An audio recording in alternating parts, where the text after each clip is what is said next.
मालपूर येथील प्राथमिक आरोग्य केंद्रात कर्करोग तपासणी शिबिर संपन्न झाले। जिल्हाधिकारी यांच्या आदेशानुसार आणि मार्गदर्शनाखाली 25 ऑगस्ट रोजी कर्करोग मोबाईल व्हॅनद्वारे मालपूर, सुराय, कर्ले आणि परसोळे गावातील तब्बल 97 रुग्णांची तपासणी करण्यात आली। सहसंपादक प्रभाकर अडगाळे।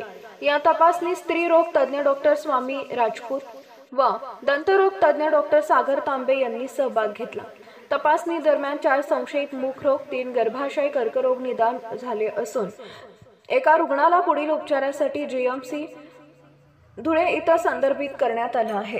या यशस्वी शिबिराच्या आयोजनासाठी मालपूर प्राथमिक आरोग्य केंद्राचे प्रभारी वैद्यकीय अधिकारी डॉक्टर बिपिन सोनवणे, आरोग्य कर्मचारी, आशा वर्कर आणि आशा सुपरवायझर यांनी मोलाचं योगदान दिले। दरम्यान मागील 2 महिन्यात टीबी मुक्त अभियानाअंतर्गत 231 लाभार्थ्यांचे एक्स-रे करण्यात आले। त्यापैकी 26 संशयितांना उपजिल्हा रुग्णालयात संदर्भित करण्यात आले।